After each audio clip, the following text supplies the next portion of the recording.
Hi, and welcome back to another video. Today we're going to break down the transition from your Sirsasana headstand to your pincha Mayurasana. The different ways to do this transition, but I'm going to show you the one that worked for me. I would advise you at the beginning to get close to a wall because it might get a little bit strange to understand in which areas of the body to apply more pressure or bring your awareness.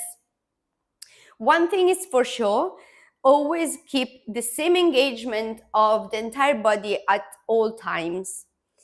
And let's get into it. So, provided that you're really comfortable into these poses, we can of course start working with the transition. So what happens, many people, for example, from Sirsasana, which is the one with the hands interlaced, tend to bring the hands down onto the floor.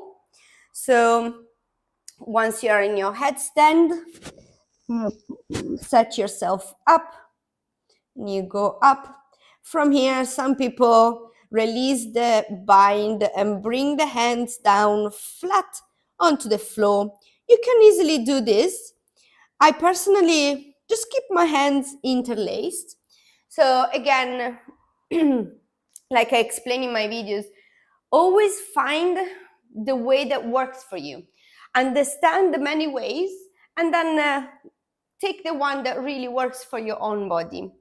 So in my case, I keep the hands interlaced, and I would really advise you, once you're up, especially at the beginning, once you're up in your straight line headstand, to come into straddle. What happens with straddle? Straddle kind of balances you on both sides, and it will be a little bit easier to lift up. Whether in a straight line, it's like a tower, and it's a little bit harder to understand the mechanics of the transition. So just at the beginning, try to go up with your straddle legs. And again, when I teach to my students, it makes such a big difference when the legs are completely engaged. So you're not just leaving them out to the side, but you're really activating the muscles, pointing the toes, so that it's easier to lift. Not sure why, or maybe yes, I do. The bandas and everything are working here, but again, it's more activation that brings the body just in one place, compacted, okay? So we're going up again, however you want to go up in your headstand, with the knees tucked to the chest or piking.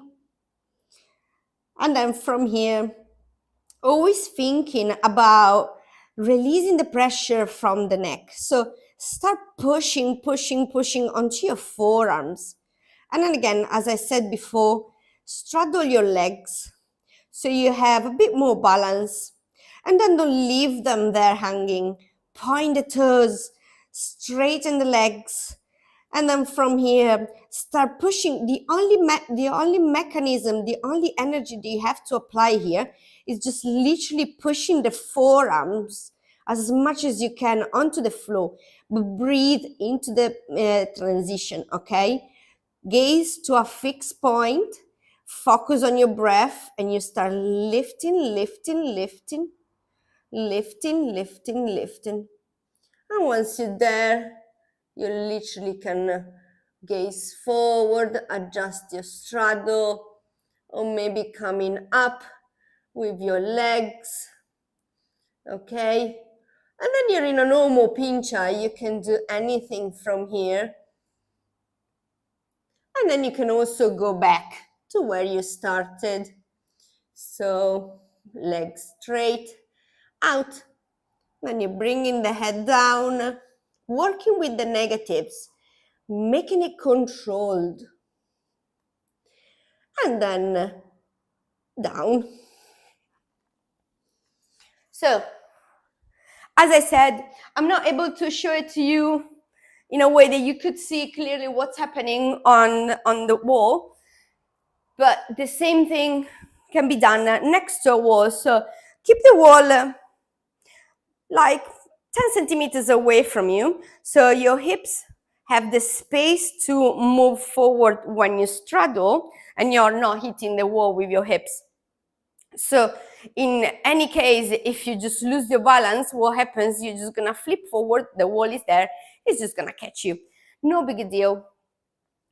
So I think that's all for you today, and let me know how it feels, let me know how it goes, and have a good day. Ciao.